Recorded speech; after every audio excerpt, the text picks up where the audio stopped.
선화목자교회 주일 4부 예배를 들으시는 모든 성도님들을 주님의 이름으로 환영합니다. 이제 곧 예배가 시작됩니다.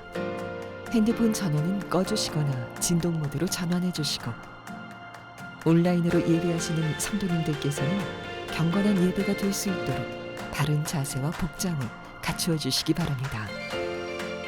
예배를 들으시는 모든 곳마다 하나님의 은혜가 가득하기를 축복합니다. 감사합니다. 할렐루야. 주일 사부에 오신 여러분, 또 온라인으로 함께 이 시간 예배 드리시는 모든 성도님들을 환영하고 축복합니다.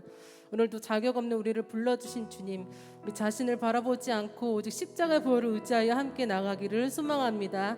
우리 그 완전하신 사랑을 우리 주님께 감사드리며, 우리 감사의 영광의 박수 올려드리면서 우리 함께 찬양하겠습니다. 우리 함께 자리에서 일어나서 주님께 찬양합시다.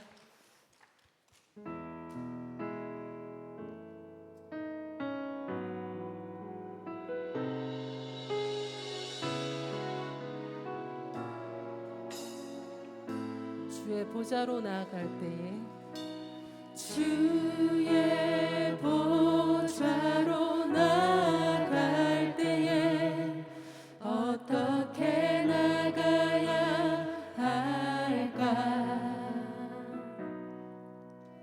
나를 구원한 주의 십자가, 그것을 믿으며 가네. 주의 보좌로 나아갈 때, 주의 보좌로 나아갈 때에 나 여전히 부족하나. 나를 품으신 주의 그 사랑, 그것을 믿으며 가네. 자격 없는 내 힘이 아닌 오직 예수님의 보혈로, 자격 없는 내 힘이 아닌 오직 예수님의 보혈로.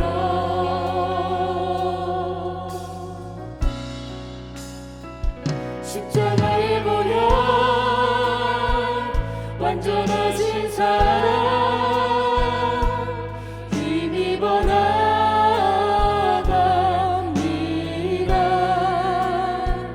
십자가의 보혈, 완전하신 사랑, 힘입어 예배합니다.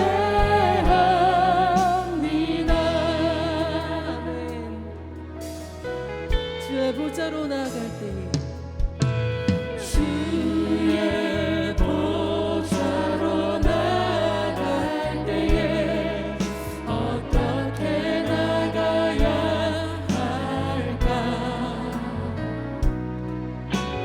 나를 구원한 주의 십자가, 그것을 믿으며 가네. 주의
바라보기를 소망합니다.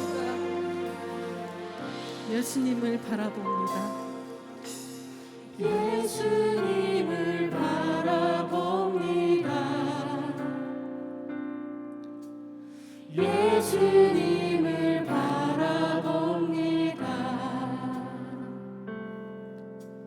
함께 할 때도 혼자 있을 때에도 예수님을 바라봅니다. 예수님을 바라봅니다. 예수님을 바라봅니다. 예수님을 바라봅니다. 함께 할 때도 혼자 있을 때에도 예수님을 바라봅니다. 이것이 승리의 비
은혜가 풍성하신 하나님, 우리에게 복된 주일을 허락하시고 주님 앞에 나와 예배드리게 하시니 감사합니다. 주님께 우리들의 마음과 정성을 다하여 경배와 찬양을 올려드리오니 기뻐 받아 주옵소서. 예배드리는 성전과 각 처소마다 하나님의 영광이 충만하게 임하며 거룩한 산 제사가 되도록 인도하여 주시옵소서. 거룩하신 하나님, 날마다 주님을 바라보며 주님과 동행하는 행복한 삶을 소망하지만 지난 한 주간을 되돌아볼 때 하나님의 선하시고 기뻐하시는 온전하신 뜻이 무엇인지 분별하기보다는 내가 하고 싶은 대로 세상이 주는 마음대로 세상적인 행복의 조건들을 찾아다니며 행할 때가 많았음을 고백하며 회개합니다. 주님, 용서하여 주옵소서. 주님의 보혈로 정결하게 하시고 거룩한 주의 자녀가 되게 하옵소서.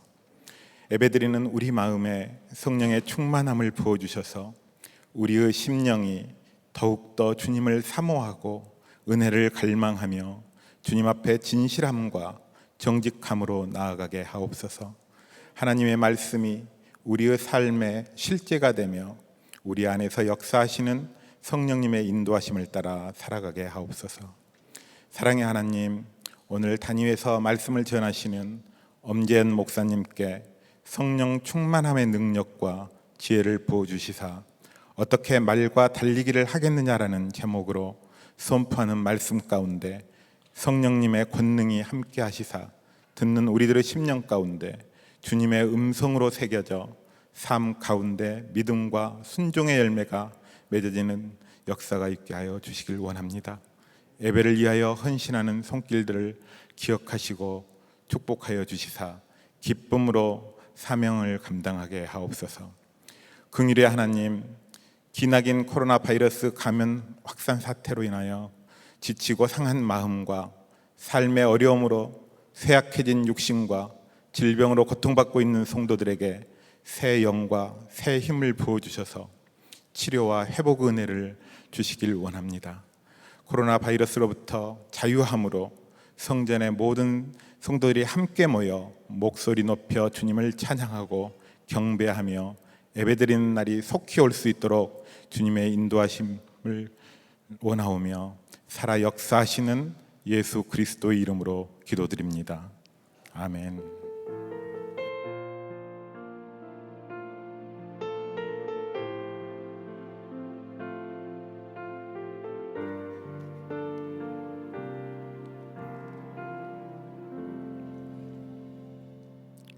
오늘 너무 복된 주일에 세례를 받는 두 아기와 한 명의 성도님이 계십니다. 김다니, 홍예본 아기와 그리고 강하나 성도님이신데요. 오늘 정혜연 집사님께서 유아 세례 간증해 주시겠습니다.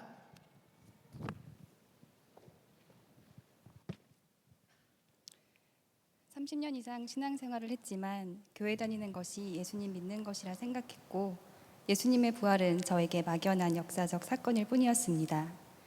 그동안 사람들에게 칭찬받으려고 여러 가지 사역을 했고 제 안에 예수님이 계신다는 분명한 사실을 알지 못한 채 그저 종교 활동을 하며 정직하고 올바르게 사는 것이 신앙이라고 생각했습니다. 이런 저에게 하나님께서는 1시간 기도를 시작하게 하셨습니다. 1시간 기도를 결심하게 된 이유는 자녀를 구하기 위함이었습니다. 결혼하면 당연하게 얻는 복이라 여겼는데 하나님은 저희 부부에게 그 당연한 것을 바로 허락하지 않으셨습니다. 교회에서 계속해서 권면하는 1시간 기도가 제 마음에 거룩한 부담감이 되면서 기도하면 자녀를 주실 것 같은 생각이 들었습니다. 자녀를 구하는 기도로 시작한 1시간 기도. 그런데 제 기도가 점점 달라지기 시작했습니다. 자녀를 구하거나 저의 유익을 위한 기도가 아닌 하나님 나라를 소망하고 나라와 민족 그리고 열방을 위한 기도가 간절하게 흘러나왔습니다. 세상에서 평안하게 살기만을 바랐던 저의 기도가 하나님 뜻을 이루어드리기 위한 기도로 바뀌기 시작했습니다. 이렇게 기도를 하다 보니 어느 순간 기도의 지경이 상상할 수 없이 넓어지고 중보 기도의 기쁨까지 누리게 되었습니다. 기도를 사모하는 마음이 깨달아지고 제 안에 예수님이 계시다는 믿음이 온전히 섰을 때 하나님께서는 저희 부부에게 자녀를 허락해 주셨습니다. 인공수정 1번, 시험관 아기 시술 3번의 시도 끝에 주님은 저희 부부에게 귀한 딸을 만나게 해주셨습니다. 이 시간을 지나며 지칠 때도 있었고 절망할 때도 많았습니다. 하지만 이 고난의 터널에 주님은 언제나 저와 함께 계셨고 저를 더 단단한 하나님의 사람으로 세워주셨습니다. 아이 이름은 다니엘의 앞 2글자를 따서 단이라고 지었습니다. 사자굴에 던져지는 상황에서도 전에 하던 대로 기도하며 하나님께 감사한 다니엘 같이 세상의 어떤 상황에도 굴하지 않고 먼저 기도하는 아이로 자라길 소망합니다. 사랑하는 자녀를 위해 기도할 때 평탄한 긴 말 걷게 해달라는 기도보다 가시밭길을 걸을지라도 그 길에 하나님의 뜻에 합당한 순종의 꽃을 심을 수 있는 아이로 자라게 해달라고 기도하는 부모가 되겠습니다. 남편과 저는 육신의 부모일 뿐 완전하신 주님만이 참 부모라는 믿음을 절대 잊지 않고 망설임 없이 이삭을 바쳤던 아브라함처럼 하나님의 뜻이라면 기꺼이 말씀대로 행하는 부모가 되겠습니다. 하나님을 왕으로 주인으로 모시고 순종의 걸음을 내딛는 가정이 되어 이 땅에서 하나님의 뜻을 이루어드리는 가정이 되겠습니다. 오늘 다니의 유아 세례를 허락하신 하나님께 감사와 영광을 올려드립니다.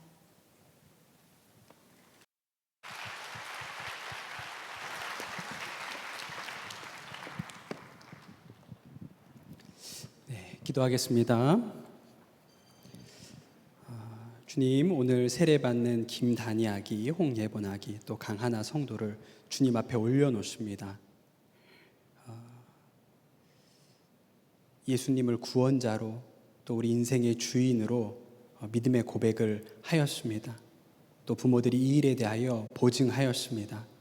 하나님, 오늘 세례를 베풀 때 성령으로 함께 하셔서 물 세례뿐만 아니라 성령 세례로 부어주셔서 오늘 세례받는 모든 이들이 평생토록 예수 그리스도 안에서 참 행복과 평안과 생명을 누리게 하여 주옵소서. 감사합니다. 모든 말씀 예수 그리스도의 이름으로 기도드립니다. 아멘.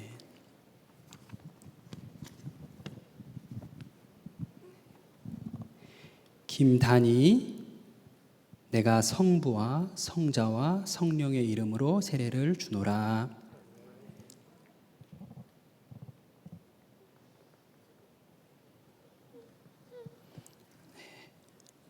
홍예본, 내가 성부와 성자와 성령의 이름으로 세례를 주노라.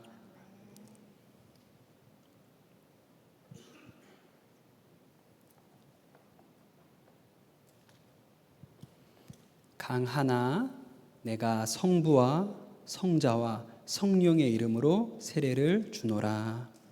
아멘. 네, 이제 우리 회중들을 향해서 서실까요? 네, 이쪽으로 오십시오. 네, 오늘 김단희 아기, 홍예번 아기, 강하나 성도님 선한 목자교회 세례 교인이 되었습니다. 여러분 큰 박수로 축복해 주시기 바랍니다. 세 분의 세례자와 함께 양육수를 하신 분을 소개합니다. 홍기태 성도, 조현경 성도, 고재영 권사, 황신혜 성도, 임인숙 집사. 다시 한번 축복해 주시며 박수해 주시기 바랍니다. 감사합니다.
말씀 기도는요, 성경 말씀을 가지고 기도하는 기도를 말합니다. 하나님의 말씀은 우리에게 살아갈 에너지가 됩니다. 또 우리의 삶의 방향과 초점, 또 기도의 방향과 초점이 되어줍니다. 나 자신도 살아야 되고 우리 가정도 살고 교회도 살고 한국 교회도 살리고 우리 민족도 살릴 역사가 지금 한국 교회 성도들 안에 성령이 부어지는 역사가 일어나야 되어지는 것이에요. 이번 말씀 기도회 때 하나님께서 저는 그 하늘의 문을 여실 거라고 믿습니다.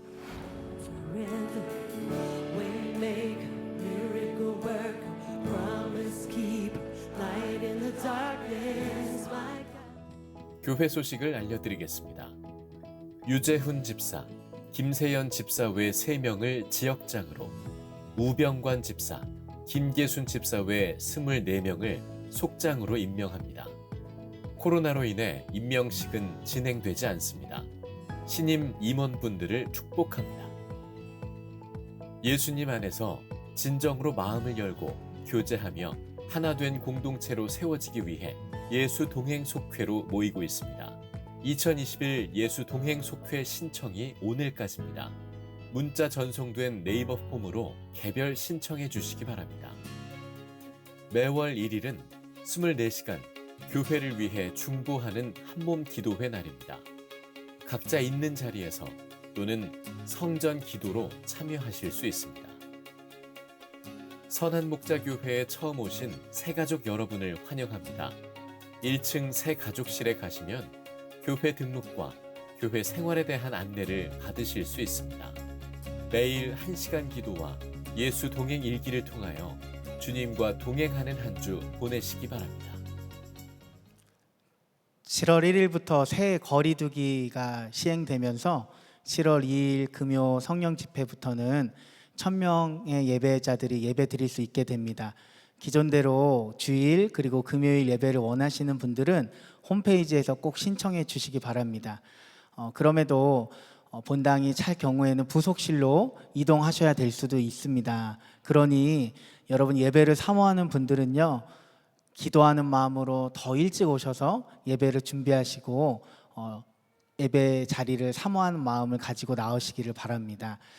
예배 후에는 항상 좌석 번호표를 꼭 제출해 주시고 예배 시간 중에는 마스크를 벗지 않겠습니다. 그리고 지금 앉아 계신 것처럼 정해진 좌석에만 앉아서 예배 드려 주시기 바랍니다. 또한 7월 주일부터는 레드 스티커 발급되신 분들만 주차를 하실 수가 있습니다. 교회에 오시는 분들께서는, 성도님들께서는 주택가에는 절대 주차하지 마시고 공영 주차장을 이용해 주시기를 부탁드리겠습니다. 코로나19가 빨리 종식되어서 모두 함께 예배 드리는 날을 소망합니다. 이 시간 다 함께 하나님을 경외하는 마음으로 자리에서 일어서시겠습니다. 오늘 우리에게 주시는 하나님의 말씀은 예레미야 12장 5절 말씀입니다. 내가 사람과 달리기를 해도 피곤하면 어떻게 말과 달리기를 하겠느냐? 내가 조용한 땅에서만 안전하게 살 수 있다면 요단강의 창일한 물속에서는 어찌하겠느냐? 아멘. 하나님의 말씀입니다. 모두 자리에 앉으시겠습니다. 오늘 주일 예배에 참여한 우리 모든 교우들에게 하나님의 은혜가 함께하기를 축복합니다. 다음 주일은 맥주 감사 주일로 지킵니다. 해마다 첫 열매 감사의 신앙을 지켜가기 위해서 저희 교회는 맥주 감사 주일을 지킵니다. 하나님께서 올해도 나에게 주신 첫 것을 하나님께 드림으로 우리의 모든 것이 하나님의 것이고, 그리고 하나님께서 반드시 그 감사에 응답하실 것을 믿고 드리는 감사주일입니다. 온 교우 여러분, 여러분의 첫 것을 하나님께 드리는 일을 소홀히 여기지 않으시고, 그리고 마음을 다하여 정성껏 맥주 감사주일 헌금을 준비하고 맥주 감사주일을 지킬 수 있게 되기를 바랍니다. 그리고 저희 교회에서는 이렇게 첫 열매 감사 헌금을 통해서 해마다 분립개척교회 한 교회를 설립을 해왔습니다. 올해도 우리가 드리는 이 첫 열매 감사헌금으로 한 교회가 세워지게 됩니다. 올해 세워지는 분리개척교회는 그동안 교회학교에서 교회학교의 부흥과 또 우리 다음 세대들을 위해서 정말 전심을 다해서 헌신하셨던 엄지원 목사님께서 담임 목사님으로 파송을 받으시게 됩니다. 오늘 그래서 엄지원 목사님께 새롭게 분리개척되어지는 교회 설립 비전에 대하여 우리 교우들과 함께 나누어 주시기를 부탁을 드렸습니다. 오늘 설교를 통하여 여러분들이 새롭게 세워지는 교회의 비전을 들으실 수 있게 될 것입니다. 저는 바라기는 여러분들 중에 많은 교우들이 새롭게 시작되는 이 교회의 개척 멤버로 헌신할 수 있게 되기를 바랍니다. 우리가 하나님 앞에 섰을 때 한 교회를 세우는 일을 위해 헌신했던 일은 정말 참 귀하고 기쁘고 감사한 일이 될 것입니다. 지금은 저희 교회도 또 여러분들도 이 일을 위해서는 희생도 헌신도 필요한 일입니다. 그러나 10년과 20년, 30년이 지나고 나면 이렇게 세워진 분리개척교회는 정말 놀라운 하나님의 역사가 되실 겁니다. 한국 교회를 위해서 하나님은 또 놀라운 일을 하고 계시다는 것을 깨닫습니다. 오늘 말씀을 통해서 하나님께서 큰 은혜를 주실 것입니다. 그리고 여러분들도 엄재현 목사님과 함께 교회를 세워가는 일에 함께 해주시기를 바랍니다. 혹 분리개척교회 함께 하지 못하셔도 뜨거운 마음의 기도로 함께 해주시기를 부탁을 드립니다.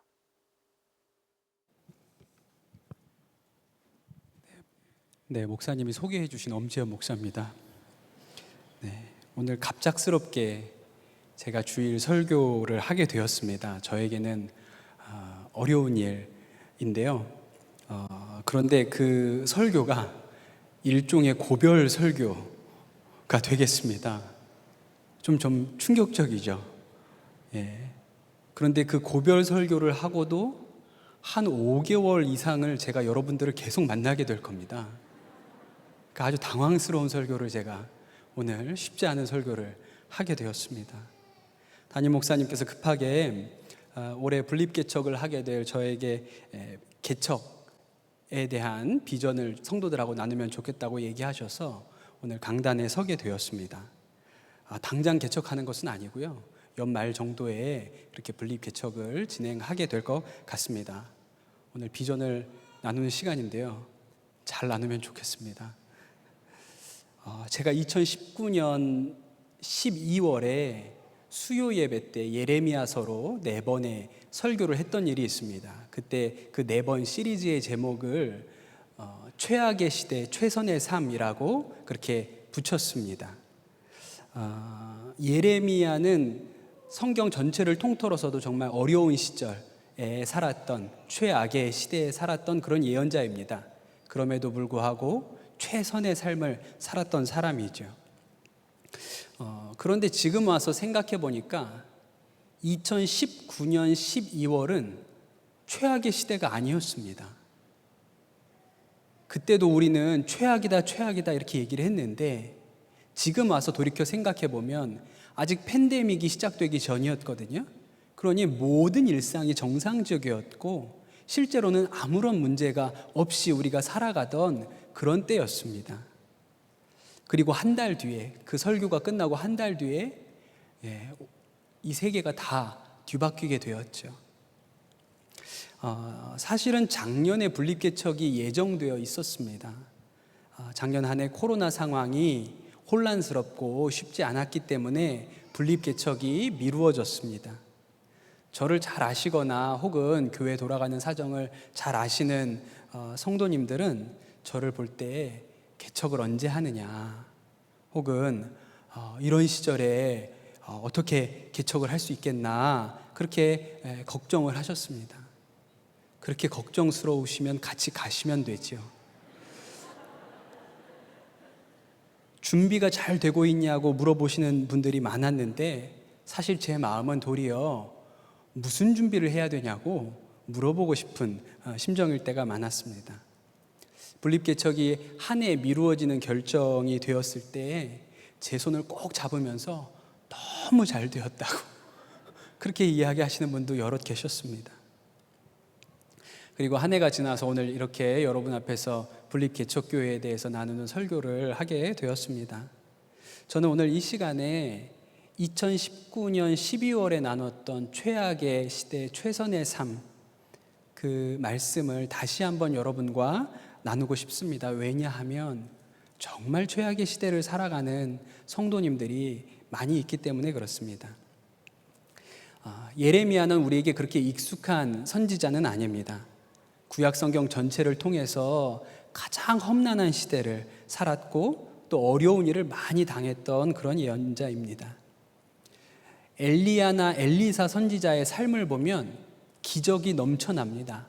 하늘에서 불이 내려서 제단에 제물을 사르고 또 죽은 자가 살아나고 그런 일들이 많이 나오죠.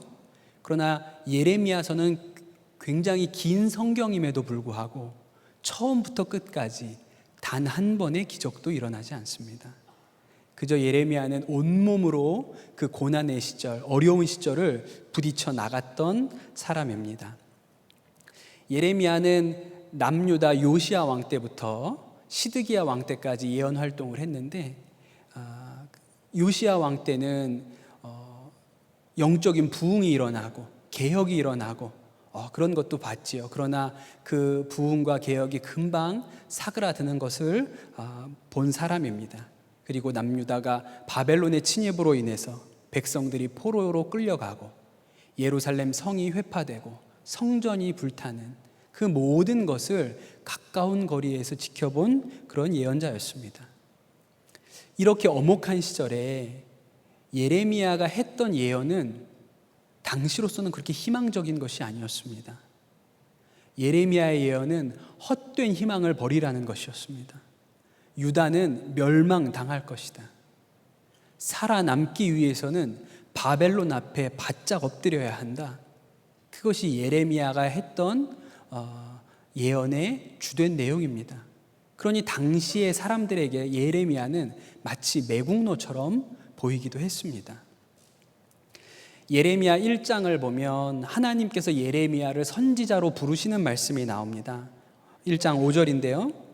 내가 너를 모태에서 짓기도 전에 너를 선택하고 내가 태어나기도 전에 너를 거룩하게 구별해서 뭇 민족에게 보낼 예언자로 세웠다. 그렇게 하나님이 말씀하시죠. 예레미야는 뭐라고 대답했을까요? 아닙니다. 저는 말을 잘 못합니다. 저는 너무 어립니다. 그렇게 이야기했어요. 그러나 하나님의 부르심은 아주 강경했습니다. 어리다고 말하지 말아라. 내가 너와 함께 있으면서 너를 보호해 주겠다. 그리고 나서 앞으로 이 예레미야를 어떻게 사용하실 것인지 한 가지 비유를 들어서 설명을 하세요. 그것이 예레미야 1장 18절 말씀입니다. 그러므로 내가 오늘 너를 튼튼하게 방비된 성읍과 쇠 기둥과 놋 성벽으로 만들어서 이 나라의 모든 사람 곧 유다의 왕들과 관리들에게 맞서고 제사장들에게 맞서고 이 땅의 백성에게 맞서게 하겠다. 예레미야는 주님, 저는 말을 잘 못합니다. 저는 너무 어립니다. 그렇게 얘기를 하는데 하나님은 예레미야에게 너는 쇠 기둥이고 놋 성벽이야. 세상 모든 사람, 왕과 관리와 제사장이 너에게 달려들어도 너는 능히 막아낼 수 있는 그런 사람이야. 내가 너를 그렇게 만들 거야 라고 말씀하신 것이죠. 저는 이 말씀이 엄청난 말씀이라고 생각이 듭니다. 하나님은 예레미야에게 예레미야는 난공불락의 요새라고 말씀하셨어요. 누구도 이기지 못할 성벽이라고 말씀하셨어요. 그것이 하나님이 보시는 예레미야의 정체성이었습니다.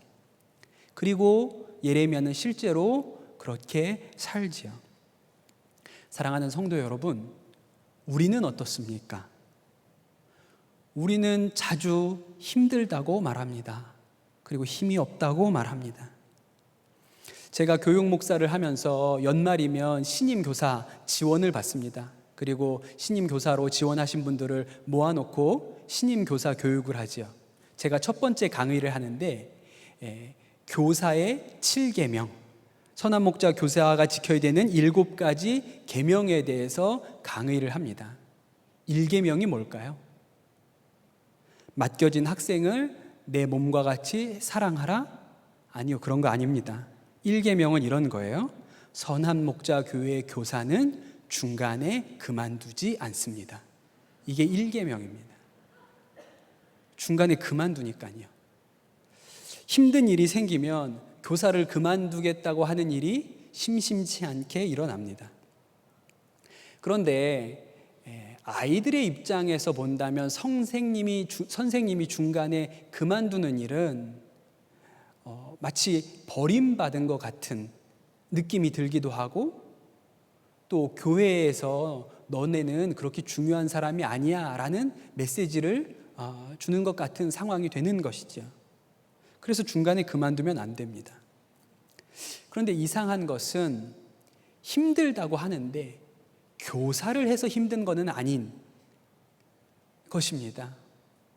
직장 때문에 힘들고, 가정의 어떤 일 때문에 힘들고, 또 우리 청년 교사들은 학교 생활하느냐고 성적 때문에 힘듭니다. 그런데 해결책은 교사를 그만두는 것으로 삼습니다.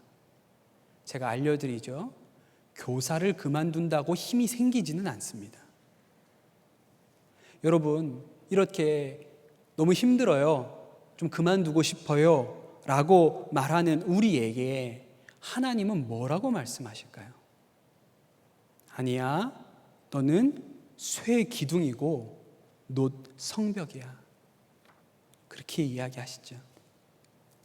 예레미야가 여러 고난을 당했지만 정말 견디기 힘든 것이 있었습니다. 그것은 거짓 예언자들에 관한 것이었어요. 유다는 절대로 망하지 않는다, 이런 예언을 하는 예언자들이 있었습니다. 하나님은 그런 말씀을 주신 적이 없어요. 거짓말이었죠. 그런데 이 거짓말장이들이 도리어 사람들에게 환영받고 그들이 인기가 있고 승승장구합니다. 그래서 예레미야가 하나님 앞에 따지죠. 하나님, 세상이 왜 이렇습니까? 어찌하여 악인은 형통하고 배신자들은 잘 되기만 합니까? 그렇게 물어봐요. 하나님이 뭐라고 대답하셨을까요? 지금은 그렇게 보이지만 나중에 악인의 결과는 이렇게 되고 나중에 의인들은 이렇게 될 거야, 이렇게 조근조근 설명하시지 않았어요. 하나님이 뭐라고 말씀하셨냐면 오늘 우리가 읽은 본문 말씀으로 대답하셨습니다. 예레미야 12장 5절 말씀이에요. 내가 사람과 달리기를 해도 피곤하면 어떻게 말과 달리기를 하겠느냐? 내가 조용한 땅에서만 안전하게 살 수 있다면 요단강의 창이란 물속에서는 어찌하겠느냐? 그렇게 도리어 예레미야에게 물어보셨어요. 세상이 왜 이렇습니까? 왜 악한 자가 승승장구합니까? 예레미야가 물어보는데 하나님의 대답은 예레미야야, 너는 사람과 달리면서 힘들다고 할 자가 아니야. 너는 말과 뛰라고 해도 능히 뛸 자이다.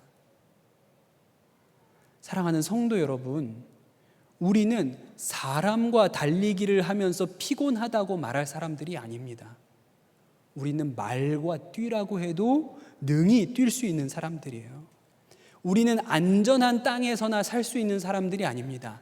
요단강이 범람해서 그 물이 넘쳐 흘러도 능히 그곳에서도 살아낼 수 있는 사람이 우리라고 말씀하고 계신 것이죠. 여러분 표정을 보니까 아니에요, 목사님. 예레미야 선지자나 말하고 뛰지요. 저는요, 걸을 힘도 없어요. 그런 표정으로 계신 분들이 많은 것 같습니다. 그러나 여러분, 아닙니다. 생각해 보십시오. 아기를 키우는 젊은 엄마들이 육아가 힘들다고 합니다.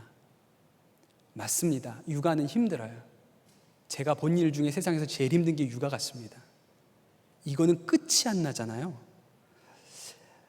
그런데 하나님의 말씀은 우리가 그 정도로 힘들다고 말할 사람이 아니라는 거예요. 생각을 해보세요. 만약에 우리가 아이를 하나 낳고 그 아이 키우면서 밤낮이 바뀌어 잠도 자지 못하고 힘들다라고 말한다면, 만약에 그 똑같은 분이, 똑같은 엄마가 쌍둥이를 낳았다면 어떻게 할까요? 난 둘은 못 키워. 하나는 엄마가 좀 키워줘. 이렇게 하겠습니까? 힘들지만 둘도 능히 키울 것입니다. 쌍둥이가 아니라 아이에게 심각한 질병이 있거나 장애가 있다고 생각해 보십시오. 건강한 아이를 키우는 것보다 몇 곱절의 힘이 들겠지요. 그러나 여러분, 그런 상황이 주어지면 우리는 부모이기를 포기할 것입니까? 아닙니다. 여전히 감당하겠죠. 그 일도 해낼 것입니다. 어떤 여자분이 인터넷에 자신의 어머니에 대해서 쓴 글이 아주 인상적이었습니다. 어릴 때 소아암으로 고생을 했는데 이상하게도 병원에서 지낸 시간을 생각하면 행복한 기억으로 남아있다는 거예요. 제가 그 글을 여러분께 조금 읽어드리면 좋겠습니다. 열만 나면 무조건 응급실에 가곤 했는데 새벽 내내 응급실에서 잠도 이루지 못하고 침대에 누워 있으면 어머니가 너무 재미있다는 표정으로 딸, 우리 캠핑 온 것 같다, 그치? 맨날 집에서 자다가 이 시간에 안 자고 여기 있으니까 진짜 재밌다 그러셨어요. 입원하는 날에는 우리 병원 슈퍼에서 이것저것 사 먹고 TV도 실컷 보자, 재밌겠다, 그렇지? 그러면서 짐을 싸셨어요. 병원에 있는 내내 개미도 잡고 식물도 관찰하고 분명 몸이 아팠던 건 기억나는데 병원은 되게 재미있었어요. 그러다가 진짜 아픈 날에는 우리 딸 아파도 돼, 맨날 아파도 되고 마음껏 아파도 돼, 엄마 아빠가 있으니까 괜찮아 그러셨는데 그 말이 아프지 마, 얼른 나아야지, 그런 말보다 듣기가 좋았어요. 그리고 마지막에 이렇게 쓰셨더라고요. 그런데 35살이 된 지금 돌아보니 그때 엄마 나이가 31이었다고. 딸 앞에서 이 엄마가 웃었지만 사실은 강철처럼 버틴 겁니다. 제가 교회를 섬기는 사역을 하면서 저도 그렇고 우리 동역자도 그렇고 힘들다는 얘기를 자주 합니다. 일이 많아서 힘들어, 행사가 많아서 힘들어. 제가 섬기는 교회 학교 같으면 지금이 아주 성수기입니다. 우리 성경학교도 해야 되고 수련회도 해야죠. 그러나 여러분, 정말 일이 많아서 힘든 겁니까? 농부는 땅이 넓으면 넓을수록 좋은 것이지요. 일이 많으면 많을수록 소출은 많은 것입니다. 꼭 일 때문이 아니더라도 교회 안에서 관계에 어려움이 있고 갈등이 있어서 힘들다고 이야기를 합니다. 선교사님들도 선교 현장에서 겪는 핍박이나 억압 때문에 힘든 게 아니라 한국에서 온 동료 선교사님들 안의 관계 때문에 속이 상하고 마음이 힘들어서 철수하고 싶다는 그런 이야기들을 종종 듣습니다. 그런데 오늘 하나님이 주시는 말씀은 우리는 그런 일로 무너질 사람이 아니라는 거예요. 사람과 달리기 하면서 피곤할 사람이 아니라는 것이죠. 여러분, 지금보다 더 어려운 환경이 온다고 생각을 해보십시오. 예레미야가 살았던 시절처럼 나라가 멸망하는 때이거나 요한계시록이 쓰여졌던 때처럼 박해가 있는 때에 우리가 살아간다고 생각을 해보세요. 그러면 예수 안 믿을 건가요? 그래도 믿지요. 지금 중국 교회들처럼 교회가 폐쇄되고 목사님들이 감옥에 가게 되는 일이면 우리 주의 일 안 할 겁니까? 그래도 여전히 하겠죠. 예수님 여전히 붙들 것입니다. 우리는 조용한 땅에서나 안전하게 살 수 있는 그런 사람들이 아닙니다. 요단강이 넘쳐 흘러도 뚫고 나갈 수 있는 사람들로 우리를 하나님이 부르셨어요. 예레미야에 비추어 보면 사실 우리는 너무 좋은 시절을 살고 있기 때문에 별것 아닌 일에도 힘들다고 하고 낙심합니다. 그러나 여러분, 우리는 그 정도의 무너질 사람들이 아니에요. 고난아, 더 와봐라. 내가 무너지나. 더 공격해봐라. 내가 낙심하나. 그것이 쇠의 기둥과 놋 성벽으로 부름받은 사람들의 삶의 태도이고 자세입니다. 사실 지난 겨울부터 저희 가정에는 어려운 일이 있었습니다. 제 아내의 언니, 저에게 있어서는 처형이 인도네시아 선교사님이신데 작년 가을에 유방암 진단을 받으셨습니다. 말기이고 아주 공격적이고 치료제가 없는 암종이라서 병원에서는 쉽지 않다는 이야기를 들었습니다. 겨우내 아내는 항암 치료하는 언니를 옆에서 자주 가서 도왔고, 저는 형님하고 같이 조카들을 위로한다고 저희 아들 둘 데리고 가서 많이 놀러 다녔습니다. 그때는 다행히도 항암제가 효과가 있어 보이는 것 같기도 했어요. 그러다가 4월에 남편 선교사님이 인도네시아에 들어가셔야 할 사정이 생기셔서 한 달간 제 아내가 언니 집에 가서 언니를 간병하고 돌봐야 되는 상황이 되었습니다. 그러니 저는 복정동에 남아서 저희 두 아들 유치원 보내고 학교 보내고 먹이고 입히고 그런 일을 제가 감당해야 했지요. 그런데 그 4월이 저에게 있어서는 굉장히 많은 사역이 한꺼번에 몰려있는 때였습니다. 교육관 공사가 마무리에 들어가서 봉헌 예배를 준비해야 하는 때였고, 또 어떻게 새벽 예배 설교가 그때 순서가 되어서 거의 보름 가까이 설교를 해야 했고, 또 여러 가지 감당해야 할 일들이 있었습니다. 제가 선한목자교회에서 15년 가까이 사역하면서 가장 바빴던 한 달이었습니다. 해야 하는 일이라고 생각을 했지만 제가 아이들 돌보면서 이 모든 일을 다 해낼 수 있을까? 그런 염려와 걱정이 있었습니다.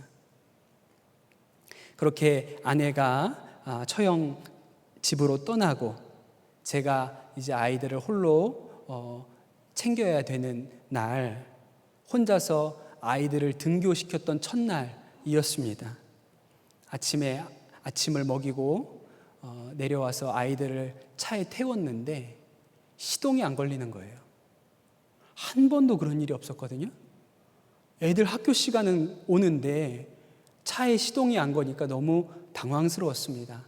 옆에 지나가시는 목사님이 계셔서 차 좀 빌려달라 그래서 아이들을 학교에다 데려다 놓고 보험회사에 전화를 해서 배터리를 다시 충전하고, 점심에 신방이 있어서 다시 차를 몰고 신방을 하러 가는데 제 마음에 이걸 어떻게 한 달 동안 계속하지?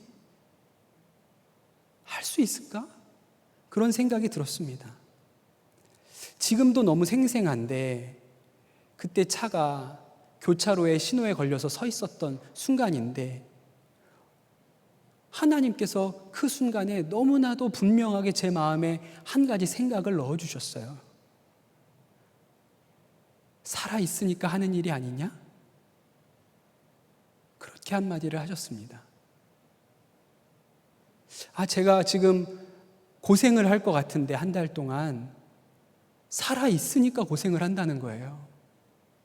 제가 고생을 하고 있다는 이야기는 뒤집어 말하면 우리 처형 선교사님이 살아계시다는 얘기죠. 그렇구나. 힘들다고 말하지 말아야겠다. 힘든 게 아니라 감사한 거라고 얘기해야겠구나. 제 마음에 그런 생각이 들었습니다.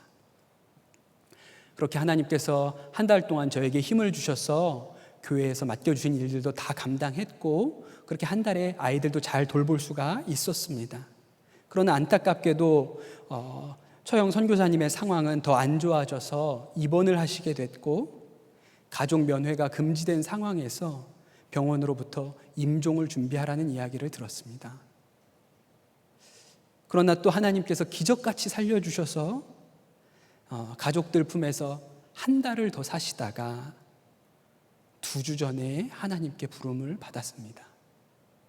오늘 여러분과 나누는 이 설교는 그 장례식장에서 하나님이 주신 생각들을 정리한 것입니다. 제가 처형을 섬기느라고 저희 아이들을 홀로 돌본 시간은 2달이 조금 넘습니다. 여러분, 이게 힘든 일일까요? 그렇지 않습니다. 힘든 시간이 아니었습니다. 고작 2달이었죠. 고작 2달. 3달이었으면 얼마나 좋았을까요?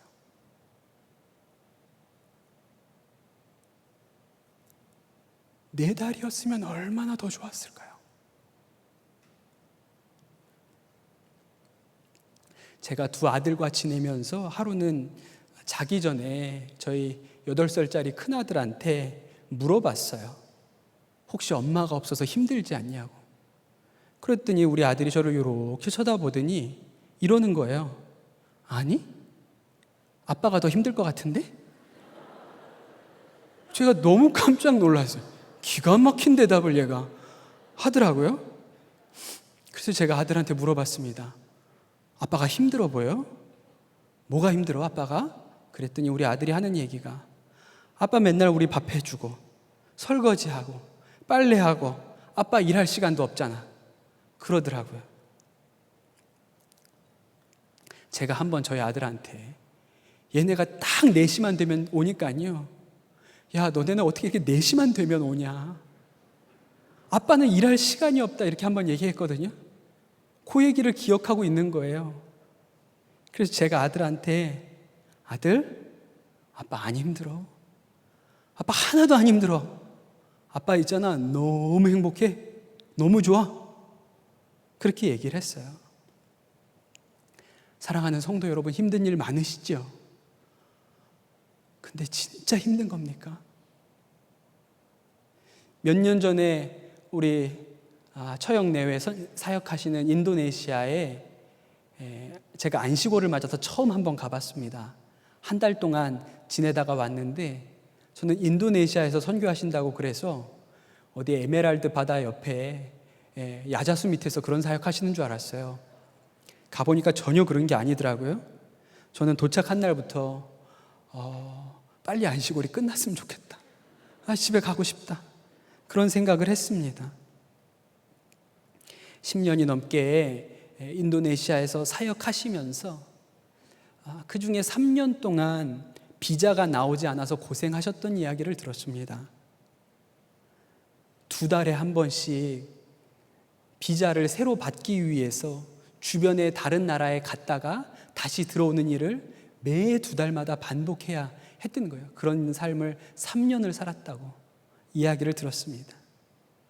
그때 우리 작은 조카는 걸음마 할 때였으니 그 어린 아이들을 데리고 2달에 한 번씩 짐을 싸서 공항을 지나 다른 나라에 갔다가 또 돌아오고 이런 일을 반복하는 일이 왜 힘들지 않았을까요? 저희 처형 선교사님은 짐 싸는데 달인입니다. 캐리어를 싸면 정말 송곳 하나 꽂을 틈이 없이 얼마나 짐을 빽빽하게 잘 넣으시는지 몰라요. 2달에 한 번씩 그렇게 다녔으니까.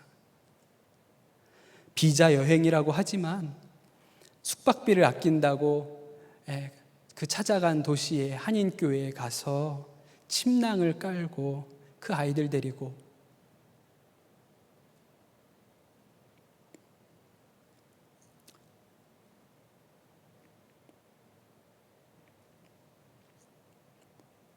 며칠을 자고 그렇게 돌아왔다고 그러더라고요. 돌아가신 처형 김영인 선교사님은 여러분은 잘 모르시겠지만 겉으로 보면 그렇게 강해 보이는 사람은 아닙니다. 누가 봐도 착해 보이고 여려 보이는 초등학생 아들 2 키우는 엄마예요. 그런데 선교사님이 살았던 삶은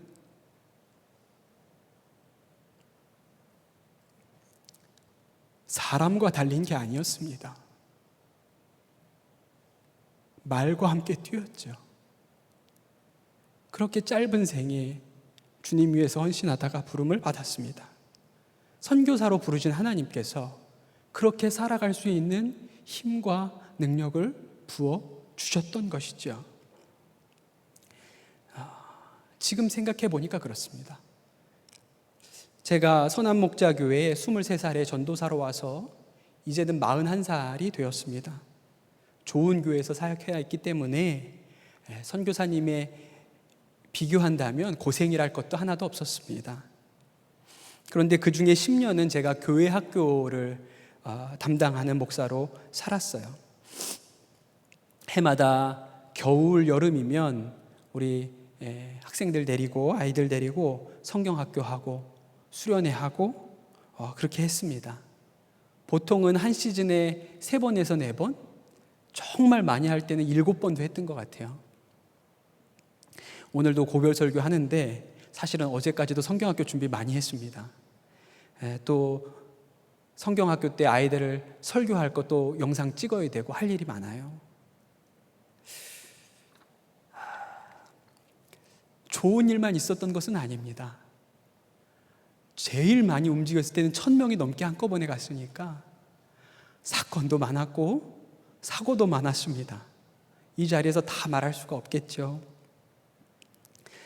제가 세월호 사고가 났을 때 청소년 사역을 했던 사람으로서, 하고 있는 사람으로서 그 일이 남일 같지 않았어요.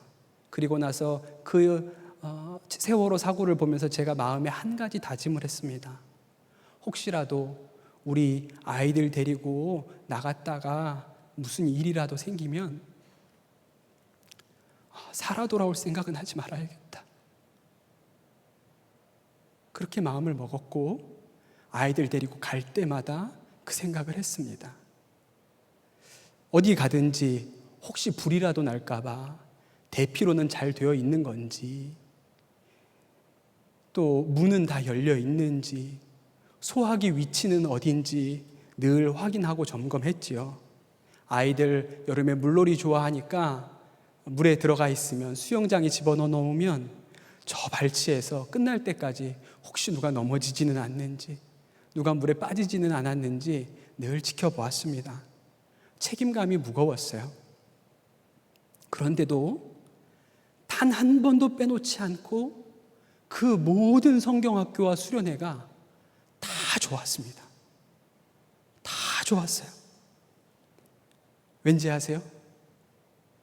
우리 아이들이 은혜 받고 회개하고 기도가 일어나고 얼굴이 변하고 수련회 마지막 날이면 밤이 새도록 춤을 추면서 찬양하는 모습을 보는 게 너무 좋았거든요. 어떻게 10년 동안 다음 세대 사역을 했냐고 누가 묻는다면 사실 다른 거 없습니다. 그거 보는 맛에 10년 한 거예요. 하나님께서 때마다 기쁜 마음을 주셨어요. 때마다 행복한 마음을 주셨어요. 그러니 힘들지 않았습니다. 말하고 뛰라고 해도 뛰었을 거예요. 이제 제가 분립개척을 준비를 합니다. 앞서서 이야기한 것처럼 다 힘든 때라고 그럽니다. 코로나 때문에 모이지도 못하는데 개척을 어떻게 하냐 그렇게 물어보세요. 저도 제가 왜 이런 때 하나 싶은 생각도 듭니다. 그런데 힘들면 못합니까? 왜 저는 꼭 좋은 때 해야 합니까? 혹시 이 자리에 계신 분들 중에 나는 말하고 한번 뛰어보고 싶다, 그런 마음에 소원이 있는 분들이 있으시면 저랑 가시면 됩니다.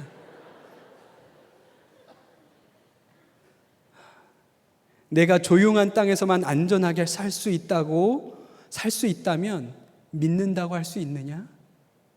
너는 요단강이 범람해도 능히 건널 자가 아니냐? 하나님이 저에게 하시는 말씀 같아요. 한국교회 다음 세대는 위기라고 말합니다. 맞습니다. 다음 세대 사역은 더 이상 장밋빛이 아닙니다. 우리 교회는 감사하게도 아이들이 많이 있어요. 그러나 여러분 많이 들으셨겠지만 중소형 교회는 아이들을 찾아보기가 어렵다고 하지요. 그런데 다음 세대 사역을 잘하는 개척교회도 하나쯤은 있어야 하지 않겠습니까? 교회가 작은 것이 약점이 아니라 작기 때문에 작은 것이 도리어 무기가 되어서 맡겨진 우리 다음 세대, 우리 자녀들 한 사람 한 사람을 귀하게 여기고 세워나갈 그런 작은 교회도 하나쯤은 있어야 하지 않을까요? 쉬울 것이라고 생각하지 않습니다. 그러나 하나님의 교회는 쇠 기둥이고 놋 성벽이니까요. 온 세상이 달려들어도 결코 넘설 수 없는 난공불락의 요새가 하나님의 교회가 아닙니까? 네, 제가 꿈꾸는 교회, 제가 개척해서 섬기고 싶은 교회의 비전이 뭔지를 말씀드리는 설교였는데, 네, 그럴 시간이 없어요. 이제 끝날 때가 됐기 때문에. 네, 그러나 아직 시간이 많습니다. 제가 차근차근 제 유튜브에 제가 꿈꾸는 교회에 대해서 올리려고 합니다. 불불TV라고 있습니다. 불이 아니에요. 불입니다. 불불TV 검색하시면 나중에 하나씩 차곡차곡 제가 가지는 생각들에 대해서 여러분과 함께 나누도록 하겠습니다. 사랑하는 성도 여러분, 말씀을 마무리하겠습니다. 어쩌면 정말 우리는 지금 우리가 살아온 시대 중에 최악의 시대를 살고 있는지도 모르겠습니다. 그러나 여러분, 우리는 우리가 생각하는 것처럼 약하지 않습니다. 우리를 향한 하나님의 부르심은 쇠 기둥이고 놋 성벽인 것이죠. 이 나라 온 백성이 달려들어도 결코 넘어설 수 없는 자가 바로 우리인 것입니다. 예레미야도 처음에 이 말씀이 믿어지지 않았습니다. 그래서 못한다고 했죠. 그런데 예레미야가 낙심해 있을 때마다 하나님께서 말씀하셨어요. 너는 쇠 기둥이고 놋 성벽이다. 그리고 예레미야가 그렇게 살도록 하나님이 만드셨습니다. 그리고 어느 날 정말 예레미야가 쇠 기둥과 놋 성벽이 되어 있었지요. 사랑하는 성도 여러분, 우리는 사람과 뛰면서 힘들다고 할 자들이 아닙니다. 말하고 뛰라고 해도 능히 뛸 자들인 것이죠. 우리는 안전한 곳에서만, 조용한 곳에서만 살 수 있는 자들이 아니라 요단강이 범람한 것뿐만 아니라 홍해가 넘실거려도 건너라고 하면 능히 건널 수 있는 자들인 것이죠. 여러분, 최악의 시대를 살고 계십니까? 하나님께서 여러분을 최선의 삶으로 이끄실 것입니다. 할렐루야. 오늘 주신 이 말씀을 여러분 예레미야와 같이 믿음으로 받으시게 되기를 축복합니다. 승리를 주시는 주님을 경험하실 것입니다. 이 시간 우리 합심해서 기도하면 좋겠습니다. 이 시간 기도하실 때 하나님, 우리 귀에 오늘 하나님께서 주신 이 말씀이 들리게 하여 주시옵소서. 너는 쇠기둥이고 놋성벽이야 라고 하나님이 오늘 말씀하셨는데 아닙니다 라고 하지 않고 맞습니다. 주님, 저는 능히 막아낼 수가 있습니다. 저는 사람과 뛰면서 힘들다고 할 자가 아닙니다. 말하라고 뛰라고 하시면 저는 그것도 능히 뛸 사람입니다. 주님, 저에게 힘을 더하여 주옵소서. 최악의 시대에 최선의 삶을 살 수 있는 믿음이 제 안에 있게 하여 주옵소서. 이 시간 주여 한번 부르시고 기도하도록 하겠습니다. 주여! 사랑의 하나님 아버지, 감사합니다. 오늘 하나님께서 주시는 이 말씀을 우리가 굳게 붙듭니다. 이 말씀을 우리가 심령에 굳게 붙듭니다. 아닙니다라고 하지 아니하고 맞습니다.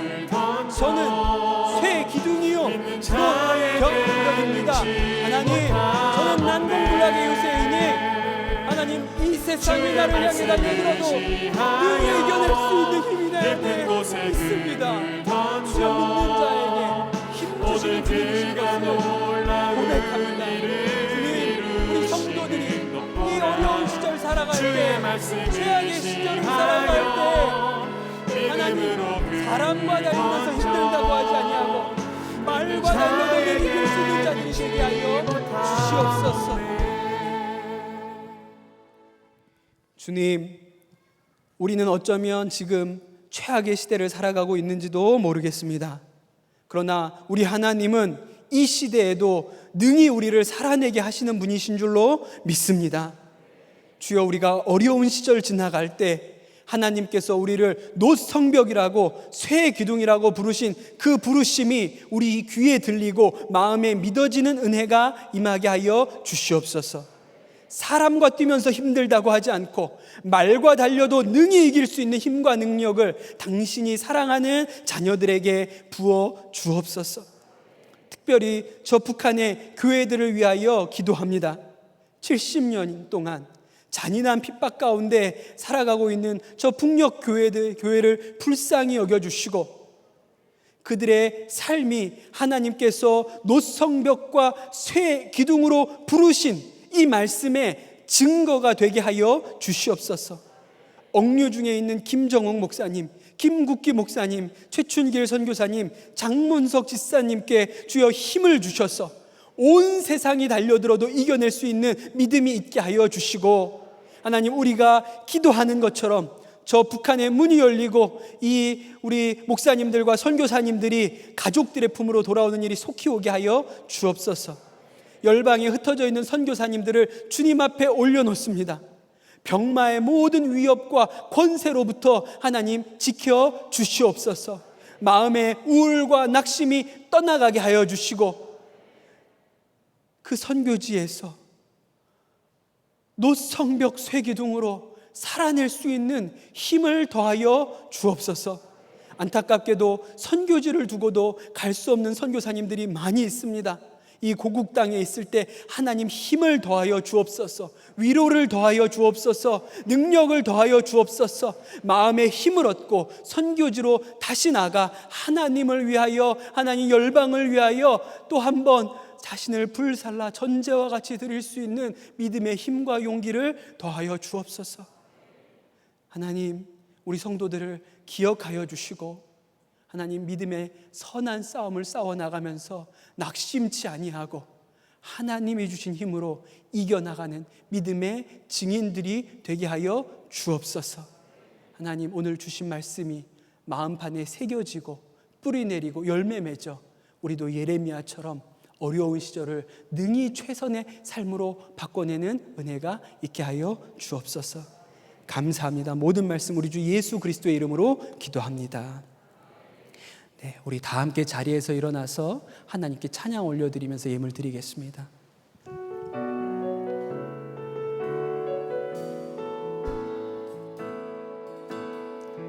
전능하신 나의 주 하나님은 능치 못하실 일 전혀 없네. 우리의 모든 간구도, 우리의 모든 생각도, 우리의 모든 꿈과 모든 소망도 진실하신 나의 주 하나님은 우리의 모든 괴로움 바꿀 수 있네. 불가능한 일 행하시고 죽은 자를 일으키시니 그를 이길 자 아무도 없네.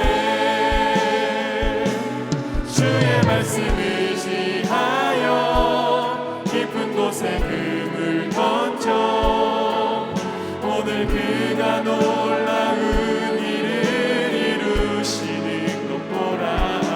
주의 말씀을 의지하여 믿음으로 금을 던져 믿는 자에게 능치 못함 없네. 주의 말씀 의지하여, 주의 말씀 의지하여 깊은 곳에 금을 던져 오늘 그가 놀라운 일을 이루시는 것 보라. 주의 말씀 의지하여 믿음으로 금을 던져 믿는 자에게 능치 못함 없네. 이제는 우리 주 예수 그리스도의 은혜와 아버지 하나님의 크신 사랑과 성령님의 교통하심이 이제 하나님의 부르심 앞에 쇠 기둥과 놋 성벽으로 살아가기로 결심한, 사람과 달리면서 힘들다고 하지 않고 말과 달려도 능히 이길 믿음을 가진 우리 모든 성도들 위해 주께서 영원토록 함께 하시기를 간절히 축원하옵나이다.